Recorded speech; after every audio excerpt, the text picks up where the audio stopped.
Welcome to a special roundtable discussion to cap off the 2013 football season here on the Center County Report. I'm Willie Jungels. I'm joined by three of the best guys on the beat: Sean Fitz of Lions 247, Nate Bauer of Blue White Illustrated, and Mike Poorman of StateCollege.com. Guys, thanks for coming on. Our pleasure. Hey.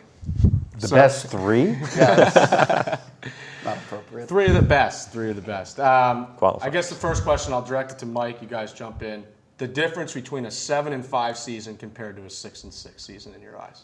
A win over Wisconsin, which is a big win, Yeah. which is momentum, which is perception, which I think even gives O'Brien more carte blanche to move forward with what he wants to do and how fast he wants to do it. Yeah, and I'm certainly to have two signature wins under your belt for the season in the Michigan game and the Wisconsin game. I mean, those two things to me, you know, they could have gone 5-7, and with those same wins, it would have been just as important. I mean, it would have been essentially the same result to say, hey, you know, we can compete with the best that there is in the conference. Is that the recruiting, I guess, perception out there, you know, that they beat Wisconsin and Michigan? They look more at that compared to the overall record? Yeah, I think leaving a lasting impression like they did going out beating Wisconsin gives you a lot of momentum heading into the offseason. I mean, December 1st through signing day is really just a rush to the finish line, and to hit it like that is something really big moving forward with Penn State. Now, Nate, you've talked a lot about this, but the expectations of the program with the outsiders and with O'Brien, what should the expectations be for the outsiders, and what's the expectations that Bill O'Brien has for this program? I think it's kind of complicated. I think that Bill O'Brien's expectations for the program are extremely high, and I think that he wants to reach those expectations. He wants to win every game. He thinks he can compete with every team that Penn State plays. That said, I think there's also a context that he would like to stay in the back of people's minds when they don't meet those expectations, that says, hey, this is what we're dealing with. This is, the best hand that we can play in poker is, two pairs, instead of a full house. They literally don't have access, to the numbers that they need to be able to put out a winning hand every game. So, Yeah, I think that's part of his frustration is not being able. He's trying to communicate that message, but people on a lot of different levels not receiving it, so he has to go back again and again and again. Sure. I mean, it's you see in a lot of the reactions that he's had this year, especially in press conferences. I can pretty distinctly remember, feeling fortunate about a win. I think it was after the Illinois game. And I mean, he just went off. He was not happy to hear that word, because they're extremely happy to win, but they're not lucky to win. They work to even be in the conversation, to even be competing, on this level, because they're so shorthanded. For recruits coming into this program, what's their expectations going forward? Well, I think the expectation for recruits is that they can see the field early and make an impact. And I think that's really, when you're a 17, 18-year-old kid, that's really what you see the most is how can I come in and make my own impact on the program. Getting the scholarships back is a big thing. When you look forward, this is a chance to deepen the talent pool, and I think that's a big thing. You surround yourself. Christian Hackenberg now has more weapons to play with. The defense now has more athletes, and that's going to trickle down to special teams. So, there's opportunity abound for Penn State, especially with the lessening the restrictions. Now, total speculation, but if they lift the bowl ban come September, what does that do for the overall recruit? That's big. The sanctions, I think the scholarships were the biggest thing. That's absolutely, this is the biggest thing that Bill O'Brien could have gotten back. But the bowl ban, this is just one more thing you could show that they're on equal footing with these programs around the country and around the conference, and I think that's a big thing moving forward. Now, 2 consecutive winning seasons for Bill O'Brien amidst the sanctions. There was obviously interest from the NFL last year with the Eagles and the Browns, and you would think that would continue with teams that fire head coaches. They would come after him. He's one of the best coaches in college football that could go to the NFL. We'll start with you. From a recruiting standpoint, how worried are they, or how worried are recruits that he is going to jump? Well, with the seasons that he's put together, the whispers are always going to be there. They're not going to go away. Right. And you know, as much as he can say, I'm going to stick around for all your 4 years, I mean, the NFL is still the big prize here. So, you know, there's always that possibility that might help. But, you know, for now, O'Brien's going to try and be as upfront as he can with him and say that he's trying to stick it out through the sanctions. He's trying to, you know, sort of see the guys that he brought in go through, graduate, and you know, we'll see if that takes off. Nate? He doesn't close doors on himself ever. Right. You know, it's extremely important for him to leave avenues open for himself, for his family, for the program. You know, and I think that you know, the way that he delicately words things sometimes shows that, yeah, you know, you can't close yourself off. I mean, he doesn't want to be, and he says it all the time, that he doesn't want to be coaching when he's 75 and when he's 85. You know, so this vision, you know, it's such a contrast to Joe Paterno. You know, you had this vision of longevity at Penn State. I mean, everything stayed the same for decades and decades and decades. You know, he's not going to guarantee that, and you know, I think that's it's going to be really interesting to see how fans embrace that, you know, this year and moving forward. Whether he stays or goes, either way, you know that there's going to be some type of flirtation there. Somebody's going to report that you know, a team is pursuing him.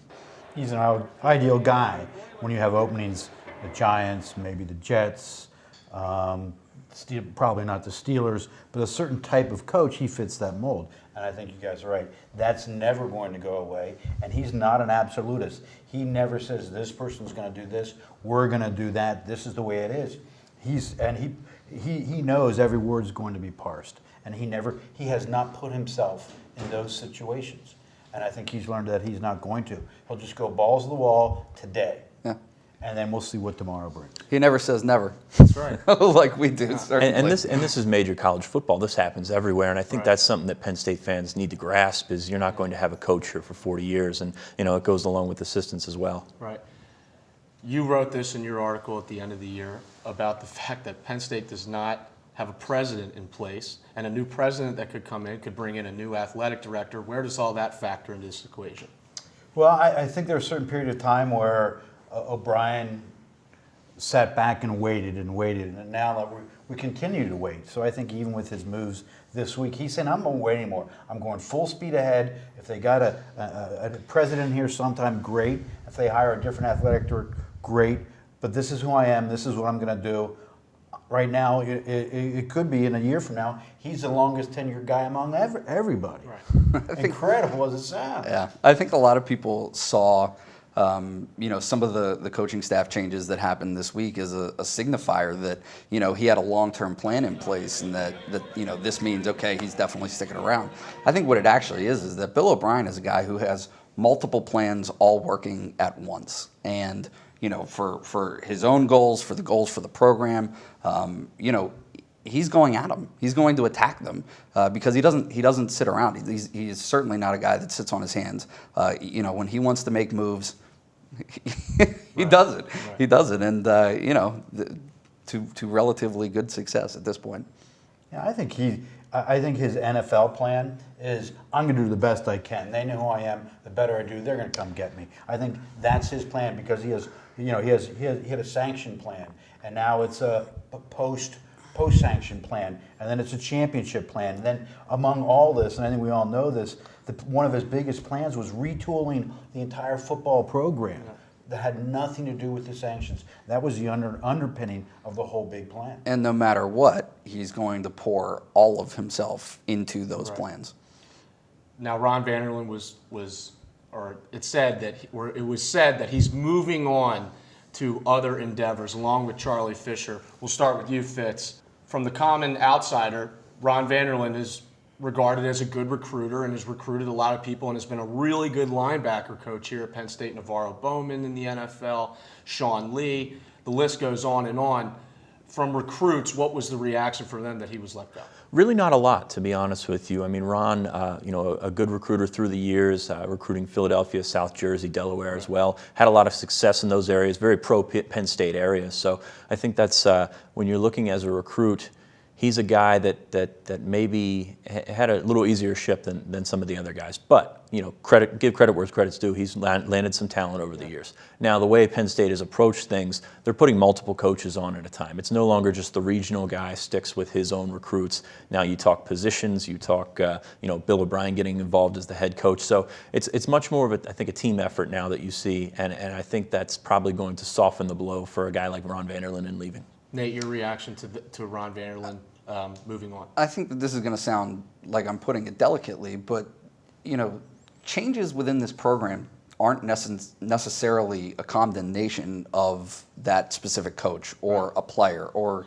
whatever it is. I mean, Bill O'Brien talks consistently, and this Fitz, fit.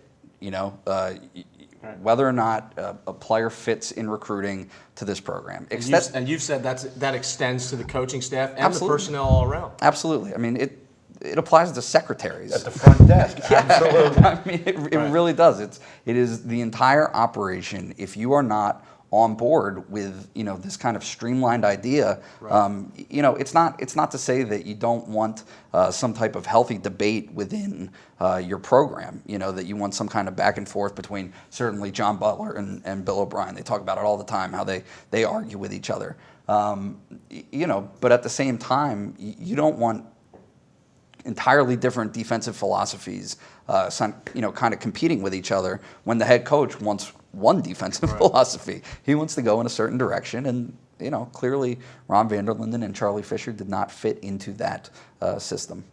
Mike, you've covered Penn State for so long. Ron did a great job with the linebackers. Your thoughts on it? Well, I think these guys are both right. I think there's one additional point is Nick Saban is not only someone that O'Brien admires, but that he talks to. Right. And Sean can tell you much more than I about how they've retooled their entire recruiting operation vis-a-vis what Saban does. You take a look at how he constructs his staff. Last night I went through the Alabama site. They have 2-3 first-year coaches this year for a team that won the national title. They have Mario Cristobal, excellent, up-and-coming head coach up until a year or two ago as their offensive line coach. Right. So Saban is doing that at the highest levels. Not saying that it's totally correct, but it gets results. And there's a roadmap, that he not only follows, but he knows the guy that wrote the map. I think that there's a part of this too that O'Brien discussed previously in the season. He was asked about kind of moving up his own ascension to becoming a head coach. I think that Bill O'Brien wants people around him that want to do more with their lives than just be a Penn State assistant coach or a Penn State office assistant, whatever it is. A major diversion from the last staff that was here. Obviously. It's just there's this idea of complacency and being satisfied with what you've already accomplished, and I think to him he's never satisfied. Right. And you see that in everything that he does. I mean, no matter what it is, he's not cranky like Saban is. Saban is just miserable all the time. Bill O'Brien's not that. He's a guy who enjoys success in life, but he always wants more than what he currently has. Well, I think this is a quote from Vanderlinden in the past. He came here expecting to be at Penn State for 4 years. It's 13. So that mindset that you talk about, that's where it was, and this is where it's at now. It's Neverland. Penn State is Neverland. We all stay the same age here, all of us. I mean, it's it is what it is. But I mean, I think it certainly applies to the football program as well. You look great for 46. Thank you very much, Mike. You're always very complimentary. Now, Fitz, Allen Robinson, a terrific year for him. There's a lot of rumors. Is he going to go to the NFL? Is he going to stay? We'll start with you. If he does decide to go, where does Penn State address that need in recruiting? Because if you take Allen Robinson away from the receiving corps this year, it was pretty bleak, to be fair. Right, absolutely. And Allen Robinson, tremendous talent. It's going to be impossible to replace him with just one guy. But Penn State's done a very good job addressing that need in the class of 2014. Three very quality wide receivers. Chris Godwin's a kid out of Delaware who is one of the top 250, 200 players in the country. Right. Can come in, probably the most physically ready to come in a long time at Penn State. I mean, he's a big kid, 6'1", 200 pounds, ready to go. He can fly. And DeAndre Tompkins Jenkins is a kid they have coming in January who may make an impact in the spring. He's a little bit lighter, but this kid can fly. I mean, he's a 4.4 kid. There's not too many of them floating around, and he can make a difference in the special teams game as well. Nate, the impact that this decision has on the program, specifically for next year. I mean, it's big, but it's not, I don't think it's necessarily catastrophic. I mean, you have some pieces on that offense that were either not healthy this year, that were expected to be big contributors. Right. You got a kid in Brent Wilkerson who, never played it down, but was expected to be a big contributor. And then, look at Geno Lewis's performance over the last couple of games. I mean, certainly, and to go out on that high note at Wisconsin, that's a big springboard for him moving into the offseason. So, there's no doubt, you can't tiptoe around the fact that Allen Robinson is going to be extremely important for Bill O'Brien and his staff to try to keep. Right. They have to do whatever they can to keep him. It's just they're not going to sulk if he goes. Well, is Bill O'Brien, Mike, is he going to sit there and tell Allen Robinson not to go if he's a projected first-round pick? No, I think Bill will give him the information. Right. But for a wide receiver, I want to know from you two guys. I mean, we've seen it some. We've seen Brenneman and Belton used different ways as receivers. If Allen goes, we'd see more of that even maybe. I don't think you'd see Bill Belton as a pure wide receiver. Oh, no, but they use them. There are a lot of different ways. There's a lot of creativity in this offense. Absolutely. And he talks all the time about a matchup defense. This is also a matchup offense. Right. I mean, there's 3-4 tight ends on the field at any given time. You saw that at Syracuse before Matt Lehman got hurt. I think there's a lot of weapons. It's just there's no big game breaker that we see right now like Allen Robinson. And you're going to have less hurdles for Christian Hackenberg to get those guys the ball as well. He's going to, the absorption that this guy can make in just the spring practices alone, he should be making exponential steps. That brings me to my next point. Christian Hackenberg, obviously a great year for him. Another Fitz, Craig Fitzgerald, he's going to undergo that weight program in the offseason, which he did not because he arrived here in June of last year. What can we expect from him come next year if he does go through that program and progresses? Well, typically the biggest jump that a player has is between his first and second year. Now, obviously, he set the bar very high for himself, and it's going to be very difficult to put up the same amount of numbers. Yes, but that jump can be made. A lot more time in the playbook, and I think that's going to expand what Bill O'Brien and the offense can really do for the next year, is to expand that playbook to get more guys involved and to really get everybody more on the same page. Every snap that kid takes is a step towards his future, and I think that it's funny for me at least, and I think that you guys could probably agree. When you watch this kid this year, all I could think about was evaluating him for 2 years down the line. I wasn't even thinking about him and what he was accomplishing this season. I was thinking about, wow, this kid is going to be so good. He's going to be really, really good in a couple of years. Yeah, and you looked at the quarterbacks that he went up against that were juniors, seniors, and he's already better than them. Just the tools to see a guy step up in the pocket, climb the pocket, and really, deliver a strike like he threw to Eugene Lewis. I think he did that in the Wisconsin game, but also in the Syracuse game. It's just plays that should not be made by a true freshman, and he's really taken that big step. Two final questions for you. We'll start with you on this, Fitz. In terms of the Big Ten, where does Penn State fit in that, in the conference? Where do they fit? Obviously, Ohio State's up here. But other than Ohio State, can Penn State get to that level of Ohio State or just underneath of them in the coming year? Well, I think that the thing about the sanctions is you expected Penn State to fall a little bit each year and eventually end up, with the depth issues and talent issues that they would have had near the bottom. Have they, though, in these first years? They really haven't. It really hasn't been a long time. It feels like forever to a lot of people around Penn State, but it really hasn't been a long time. So, Penn State is hovering just below where they were before the sanctions, I think. The Big Ten, Ohio State, you mentioned it, way up here, and it's going to be a while until Penn State can maybe catch them. But, beat Michigan. They beat Wisconsin. They probably should have beaten Nebraska. These are teams that are right in that next tier. And, Ohio State, Michigan State are going to play this weekend, top of the conference for sure. But Penn State, can be in that mix very soon. When you're competing and playing in close games with 30 less initial scholarship players than your counterparts, I think first of all, it's an indictment on the rest of the league. But but second of all, don't go Paul Feinbaum. I'm sorry. But second of all, it shows what Bill O'Brien and his staff have been capable of.